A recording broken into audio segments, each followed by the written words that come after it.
everyone, welcome to Lizzie's Little Library and the Newbery Project. Today's book is the 2020 winner called New Kid by Jerry Craft. It is the 99th book to win the Newbery Medal, and it is the first graphic novel winner. The story begins on the first day of school. Jordan, who's a boy, age 12, is starting at Riverdale Academy Day School, and he's not excited about it. His designated student guide picks him up in the morning. Some of the kids are nice.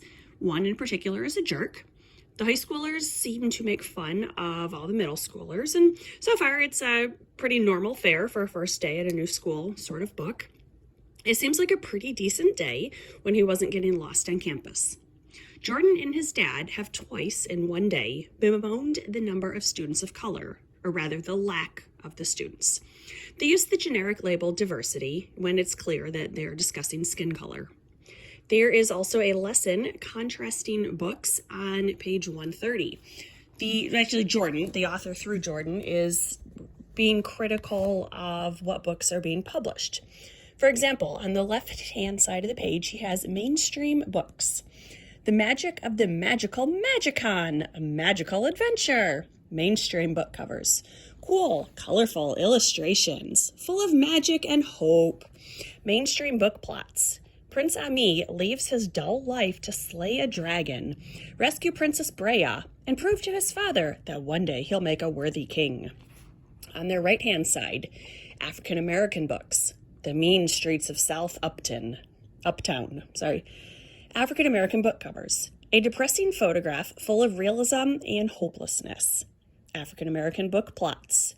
After moving to his third city in 3 years, Daquel Scooter Jackson must decide if he will pursue his dream of being in the NBA or join a notorious gang. And I can understand the author's criticism of what books are getting published, but I'm not sure I necessarily agree with it. I have certainly read a number of books, both that do and do not fit these stereotypes. So not really quite sure what to make of that. On page 135, one of the kids is offended by his Secret Santa gifts. He received basketball-shaped cookies, a KFC gift card, and a chocolate Santa.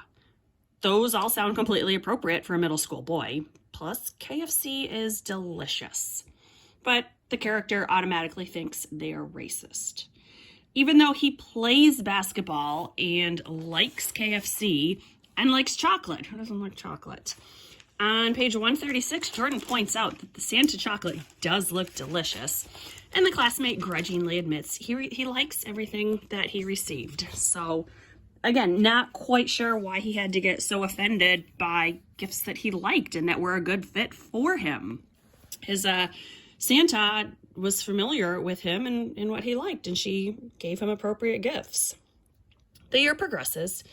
At one point, Jordan calls out a teacher for believing the white kid, but not the Hispanic kid. He gets to be friends with more of his classmate, and the school year ends. The end. And this book was fine. I definitely have a preconceived bias that comic books are not literature. But at the same time, the front cover quote is from Jeff Kinney, author of The Diary of the Wimpy Kid. And every student I have worked with reads his books like there's no tomorrow. There has certainly been a lot of criticism over the years that the Newbery selects books that adults think kids should read, not books that kids would actually pick for themselves. I do think this helps balance that scale. I think kids would be more inclined to pick up this than many of the winners, so that's a positive. The drawings were nice enough. Definitely better drawings than the Wimpy Kids series, which is the only similar book that I've ever read.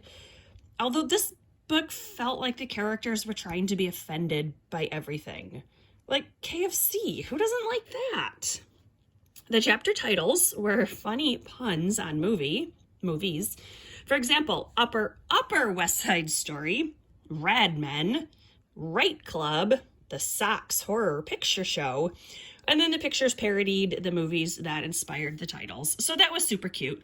And I don't know how many of those references kids would get, but adult readers, I would hope, would get most of the jokes and appreciate those. So in the end, this book is yet another winner of a child growing up. There are 2 spin-offs. One focuses on another student, and one is about a school trip to Paris. I might get them from the library someday, but they're not worth buying for $13 each.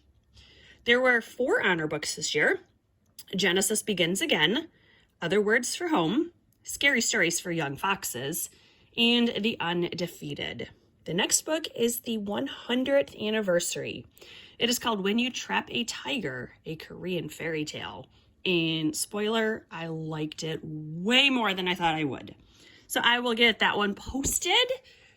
This one, it was fine. You know, graphic novels aren't really my thing, but if they are your thing, it's a fine enough story. Kids who are not the strongest readers might like it. It's not very dense in terms of text per page, and it was a fine enough story. So if it's your jam, you might like it.